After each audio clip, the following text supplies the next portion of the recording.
We continue our team coverage tonight as former Venezuelan President Nicolas Maduro is now on American soil. Maduro was flown to the United States, landing in Orange County, New York earlier this afternoon, and he is now in New York City to face trial on narco-terrorism charges. And Maduro is set to head to prison in Brooklyn. CBS News Miami's Alice Gainer is there. Venezuelan President Nicolas Maduro will be held here at the Metropolitan Detention Center in Brooklyn. This is a federal facility that once housed detainees like Jeffrey Epstein, Sean Diddy Combs, before he was moved to another facility after sentencing, and currently Luigi Mangione is being held here. Though Maduro was first indicted in 2020, Maduro, his wife, and 4 others, including his son, were named in a superseding indictment unsealed today.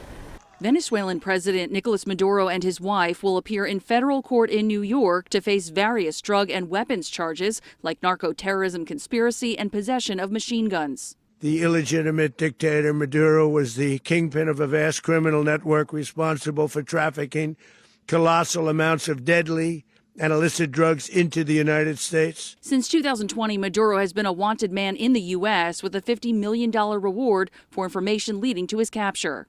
Nicolas Maduro had his chance, just like Iran had their chance, until they didn't and until he didn't. President Trump says his capture was carried out by the military's elite Delta Force. The U.S. operation included airstrikes and comes after a pressure campaign, including at least 30 strikes on alleged drug boats, a blockade the U.S. ordered after seizing oil tankers, and U.S. stealth fighter jets flying daily missions from Puerto Rico. There's been a large buildup of military in the Caribbean. We're going to run the country until such time as we can do a safe, proper, and judicious transition. Mr. Trump also said the U.S. would tap oil reserves to sell to other nations. Venezuela's vice president is demanding the U.S. free Maduro, calling him the rightful leader.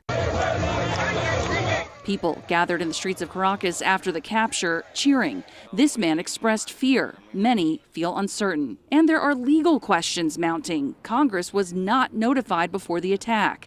Senate Democratic leader Chuck Schumer says the Trump administration is not being straight with Americans. Congresswoman Alexandria Ocasio-Cortez questioned if this was about drugs, why the president pardoned the Honduran president, who had been sentenced to 45 years in a U.S. prison for helping drug traffickers move cocaine through his country to the U.S. I went to a lot of the people standing behind me, and they felt that that man was persecuted and treated very badly. That's why I gave him a pardon. Meantime, Republican Congressman Mike Lawler posted on social media calling the arrest, quote, a new dawn and an important step towards ending the deadly flow of drugs into the U.S. and ensuring peace and prosperity for all Venezuelans. Maduro is not expected in federal court before Monday, but we are still awaiting exact confirmation on timing for that court appearance. The UN Security Council is planning an emergency meeting. At the Metropolitan Detention Center in Brooklyn, Alice Gainer, CBS News, New York.